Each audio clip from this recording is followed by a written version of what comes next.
Today we will tell the story of the creation of the world, found in the book of Genesis, chapters 1 and 2.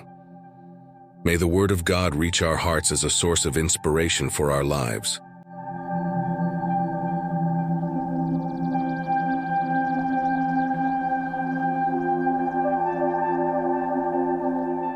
In the beginning there he was, God creating the heavens and the earth. The earth, however, was a vast emptiness, desolate and shrouded in darkness. Then the Spirit of God began to hover over this lifeless expanse, and he proclaimed, with a voice echoing through infinity, "Let there be light." Suddenly, light shone brightly around the entire earthly sphere. God looked upon the light and said to himself, content, "This is good." Next, he separated the light from the darkness, distinguishing one from the other. As he observed the light, he decided to call it day. Turning to the darkness, he declared, "And to you I have called night." And so, with day and night, the first day was made. On the second day, God turned his gaze to the waters and commanded, "Be divided."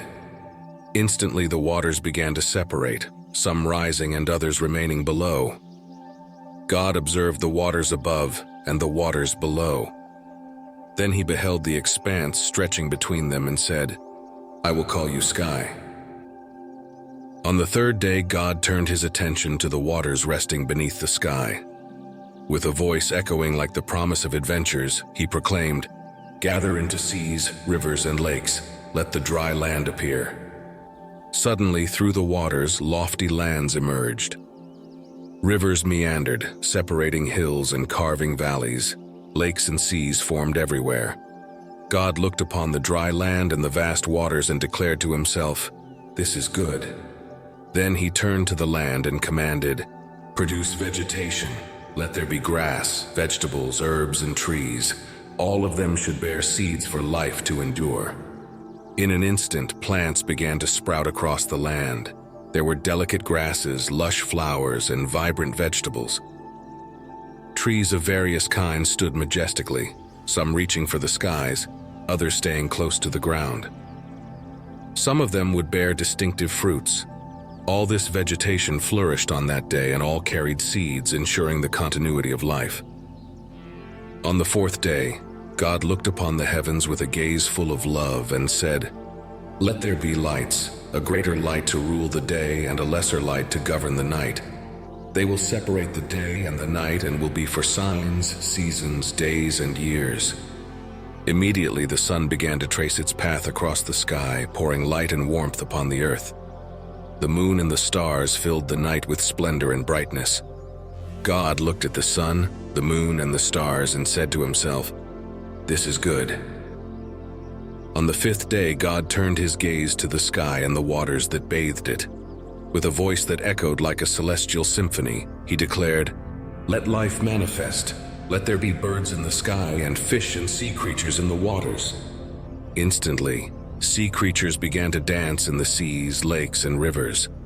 Some were imposing, others tiny. There were fish of every shape, size, and imaginable color. Birds appeared in the sky, some soaring high while others hovered near the ground. They had distinct shapes, colors, and songs. God looked at the sea creatures, the fish, and the birds. With an approving smile, he said, "This is good."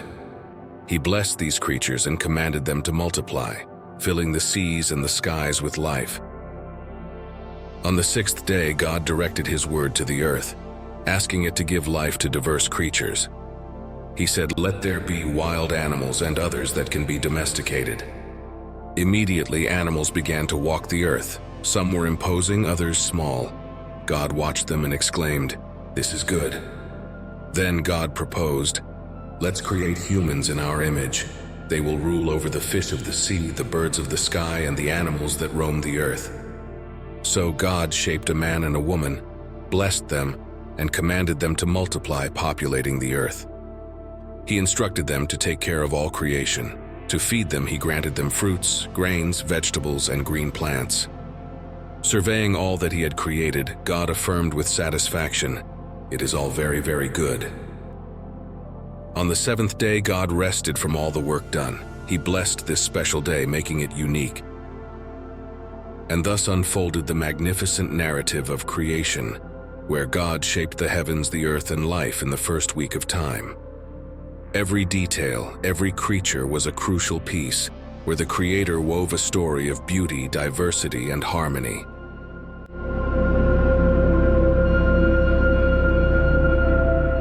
This is the first part of a 5-part series where we will narrate the biblical story of the beginning of the world from creation.